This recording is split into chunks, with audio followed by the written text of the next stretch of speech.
Everyone, welcome back to my channel. इस video में हम पेडागॉजी ऑफ बायोलॉजिकल साइंस का लेक्चर नंबर 5 देखेंगे। बायोलॉजिकल साइंस का जो 5वां क्वेश्चन है वह है, माध्यमिक स्तर पर एक विद्यालयी विषय के रूप में जीवन विज्ञान यानी जीव विज्ञान का महत्व स्पष्ट कीजिए। ठीक है, इस क्वेश्चन में यही पूछ रहा है कि जीव विज्ञान के महत्व क्या है, जीव विज्ञान शिक्षण करने के महत्व क्या है और उसकी आवश्यकता भी आप लिख सकते हैं। तो आइए देखते हैं जीव विज्ञान शिक्षण की आवश्यकता एवं महत्व। जीव विज्ञान शिक्षण का जो प्रमुख ध्येय है या किसी भी विषय का जो प्रमुख ध्येय है वह व्यक्ति के बुद्धि का विकास करना है। जीव विज्ञान की शिक्षा एक और निरीक्षण, परीक्षण, चिंतन एवं अन्वेषण की प्रवृत्ति को प्रोत्साहन देता है और दूसरी ओर जीव जगत और वनस्पति जगत के साहचर्य में मानवता की सुसंगत स्थिति का आभास भी कराती है। इन्हीं कारणों से जीव विज्ञान माध्यमिक स्तर पर अनिवार्य विषय के रूप में और उच्च कक्षाओं में वैकल्पिक विषय के रूप में पढ़ाया जाता है। संक्षेप में जीव विज्ञान की आवश्यकता, उपयोगिता एवं महत्व निम्नलिखित हैं। ठीक है, तो आइए देखते हैं कि जीव विज्ञान शिक्षण की उपयोगिता और उसके महत्व क्या क्या हैं। जीव विज्ञान की आवश्यकता एवं उपयोगिता। जीव विज्ञान के द्वारा हम समस्त जीवों और वनस्पतियों के जीवन चक्र का अध्ययन करते हैं।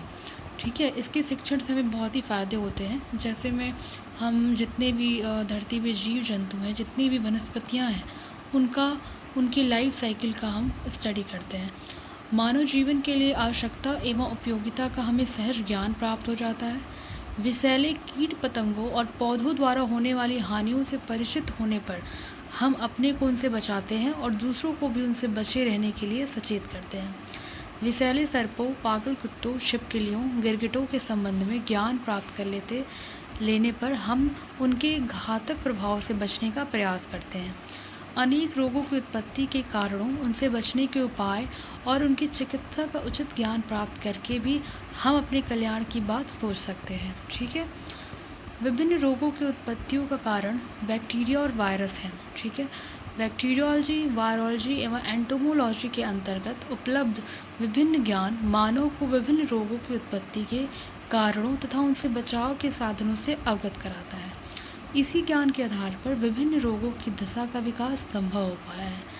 मलेरिया की उत्पत्ति का कारण एक विशेष प्रकार का मच्छर होता है। एमीबियोसिस के जीवन वृत्त को जान लेने पर हम उसके विकास की किसी भी अवस्था में उसे नष्ट करने में सफल हो सकते हैं। डिप्थीरिया, क्षय रोग, यौन रोग जैसे कष्टसाध्य और हानिकारक रोगों के चिंतन के आधार पर जीव विज्ञान के अंतर्गत प्राप्त ज्ञान ही है। वनस्पति विज्ञान के अंतर्गत पाए ज्ञान हमें दैनिक जीवन में रहन सहन के स्तर को उन्नत बनाने में सहायता देते हैं। मानव सभ्यता की मूलभूत आवश्यकताओं, रोटी, कपड़ा और मकान की समस्या का निराकरण वनस्पति विज्ञान की उपलब्धियों पर ही निर्भर है। विभिन्न खाद्य सामग्रियों के अधिक उत्पादन जैसे अनाज, तेल, चीनी, फल, सब्जी इत्यादि में वनस्पति विज्ञान का ज्ञान अधिक उपयोगी।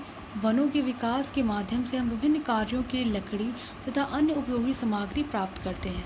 विभिन्न रोगों की चिकित्सा वनस्पति द्वारा उपलब्ध दवाओं पर ही निर्भर है। इस प्रकार जीव विज्ञान का ज्ञान तथा विद्यालय विषय के रूप में होना अत्यंत आवश्यक है। ठीक है, तो ये जो है इसकी शिक्षण की जो है जीव विज्ञान शिक्षण की उपयोगिता थी। ठीक है, महत्व के बारे में हमने पिछले लेक्चर में देखा था, वही सारी चीज़ें हैं। माध्यमिक स्तर पे भी जीव विज्ञान का वही महत्व है। ठीक है, जीव विज्ञान शिक्षण का जो महत्व है वो किसी भी स्तर पर वही होगा।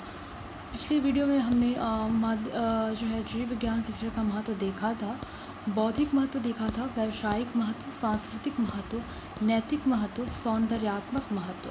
ठीक है, तो ये कुछ महत्व हमने देखे थे, आप वहाँ से देख लीजिएगा या यहाँ से भी आप स्क्रीनशॉट ले सकते हैं। ठीक है, ठीक, तो ये रहा आज का लेक्चर और नेक्स्ट लेक्चर में हम मिलेंगे नेक्स्ट क्वेश्चन के साथ। तो वीडियो में बने रहिए और वीडियो को मेरे पूरा देखिए, साथ ही चैनल को सब्सक्राइब करिए। Thank you.